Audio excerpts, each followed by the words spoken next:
وَلَقَدْ يَسَّرْنَا الْقُرْآنَ لِلذِّكْرِ فَهَلْ مِن مُّدَّكِرٍ۔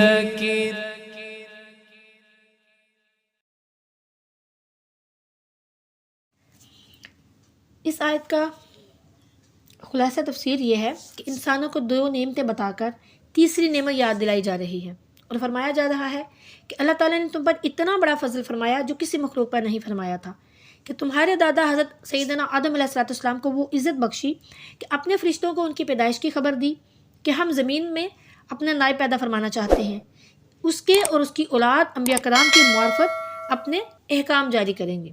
جب ملائکہ نے سنا تو وہ سمجھے کہ آدم علیہ السلام اللہ کے برگزیدہ بندے ہوں گے، کیونکہ ان کی پیدائش سے پہلے ان کی خلافت اور حکومت کی منادی ہو رہی ہے، یعنی اعلان کیا جا رہا ہے۔ مگر جب انہیں یہ معلوم ہوا کہ ان کے خمیر میں آگ، پانی، ہوا اور مٹی موجود ہیں، جس سے کہ ان میں شہوت اور غصہ یقیناً ہوگا جو کہ فساد کی جڑ ہے، تو پھر نہایت تعجب سے کہنے لگے کہ اے اللہ، ایسے کو خلیفہ بنانے میں کیا حکمت ہے جس میں ایسے فسادات کا اندیشہ ہو؟ رہی تیری تسبیح اور حمد، اس کے لیے تو ہم فرشتے موجود ہیں جن میں نہ غصہ ہے نہ شہوت ہے۔ تو اللہ تعالیٰ نے مجملاً یہ جواب ہی دے دیا کہ اس میں جو حکمت ہے وہ تم کو معلوم نہیں۔ تم میں شہوت اور غصے کا نہ ہونا اس بات کا باعث ہے کہ تمہارے سوا میں ان کو خلیفہ بناؤں۔ اب یہاں پہ حضرت سیدنا آدم علیہ السلام کی پیدائش کا قصہ میں آپ کے ساتھ شیئر کروں گی۔ تفسیر عزیزی وغیرہ میں حضرت سیدنا آدم علیہ السلام کی پیدائش کا واقعہ اس طرح نقل فرمایا ہے کہ اللہ تعالیٰ نے حضرت جبریل علیہ السلام کو حکم دیا کہ تمام روئے زمین سے ہر قسم کی سیاہ، سفید، سرخ، کھاری، میٹھی، نرم، خشک جو مٹی ہے وہ ایک مٹھی لے کے آئیں۔ حضرت جبریل علیہ السلام نے زمین پر تشریف لا کر خاک اٹھانی چاہی۔ زمین نے سبب پوچھا تو حضرت جبریل علیہ السلام نے سارا واقعہ بیان کیا۔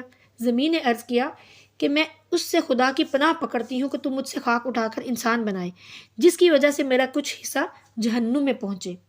حضرت جبریل علیہ السلام خالی واپس گئے اور عرض کیا، یا اللہ، زمین نے تیری عزت کی پناہ پکڑی، میں تیرے نام اور عزت کے ادب سے اس سے خاک نہ اٹھا سکا۔ اللہ تعالیٰ نے پھر حضرت اسرافیل اور حضرت میکائیل کو باری باری بھیجا، مگر وہ بھی اسی طرح واپس آ گئے۔ آخر میں حضرت ملک الموت بھیجے گئے۔ انہوں نے زمین کی ایک نہ سنی، بلکہ فرمایا کہ میں تو اللہ کے حکم کا تابع دار ہوں، تیری عاجزی اور زاری کی وجہ سے اللہ کی اطاعت نہیں چھوڑ سکتا۔ اسی لیے ان کو جان نکالنے کا جو کام ہے ملک الموت کو، وہ کام جان نکالنے کا اسی فرشتے کو دیا گیا کہ تم نے ہی اس خاک کو زمین سے الگ کیا ہے، تم ہی اس کو ملانا۔ اب انہیں حکم ہوا کہ اس خاک کو وہاں رکھو جہاں آج خانہ کعبہ ہے۔ فرشتوں کو حکم ہوا کہ اس خاک کا مختلف پانیوں سے گارا بنائیں۔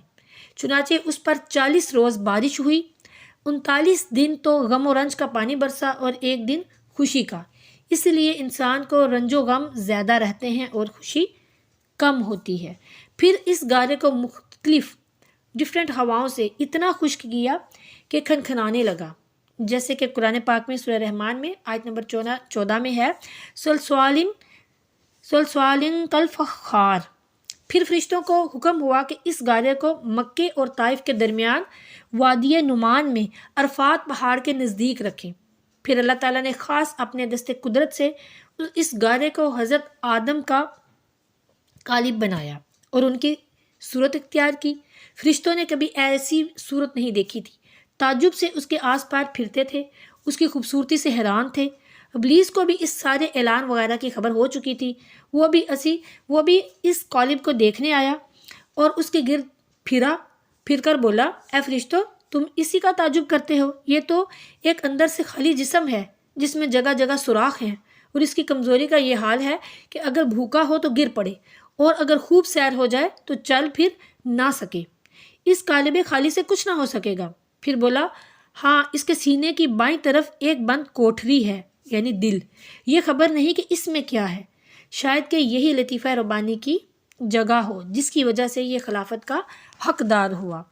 پھر روح کو حکم ہوا کہ اس قالب میں اور اس کے گڑھوں میں بھر جائے۔ جب روح قالب کے پاس پہنچی تو جسم کو تنگ اور تاریک پایا، اندر جانے سے ٹھہر گئی۔ بعض روایات میں آتا ہے کہ تب نور مصطفیٰ صلی اللہ علیہ وآلہ وسلم سے وہ قالب جگمگا دیا گیا، یعنی وہ نور پیشانی آدم علیہ السلام میں امانت رکھا گیا۔ اب روح آہستہ آہستہ داخل ہونے لگی، ابھی سر میں تھی کہ حضرت آدم علیہ السلام کو چھینک آئی اور زبان سے نکلا الحمدللہ۔ حق تعالیٰ نے ارشاد فرمایا یرحمک اللہ۔ یہ اب بھی سنت ہے، یعنی کہ چھینک آئے تو الحمدللہ کہا جاتا ہے اور سننے والا یرحمک اللہ کہتا ہے۔ جب روح کمر تک پہنچی تو حضرت آدم علیہ السلام نے اٹھنا چاہا مگر گر پڑے، کیونکہ نیچے کے دھڑ میں روح پہنچی ہی نہیں تھی۔ تو اللہ تعالیٰ نے فرمایا جیسا کہ سورۃ انبیاء میں آیت نمبر 37 میں خلق الانسان من عجل فرمایا تمام بدن میں روح پھیل گئی تو حکم ہوا کہ فرشتوں کے پاس جا کر ان کو سلام کرو اور سنو وہ تمہیں کیا جواب دیتے ہیں۔ تب حضرت آدم علیہ السلام ادھر تشریف لے گئے اور فرمایا السلام علیکم۔ انہوں نے جواب دیا وعلیکم السلام ورحمۃ اللہ۔ ارشاد الہی ہوا کہ یہی الفاظ تمہارے اور تمہاری اولاد کے لیے مقرر کیے گئے۔ حضرت آدم علیہ السلام نے عرض کیا کہ مولا میری اولاد کون؟ تب ان کی پشت پر دست قدرت پھیر کر اس سے ساری انسانی روحیں نکالی گئیں اور حضرت آدم علیہ السلام کو سب دکھائی گئیں اور انہیں کافر اور مومن، منافق، اولیاء، کتب، انبیاء دکھائی گئے، جس کا ذکر آگے والی آیتوں میں آتا ہے۔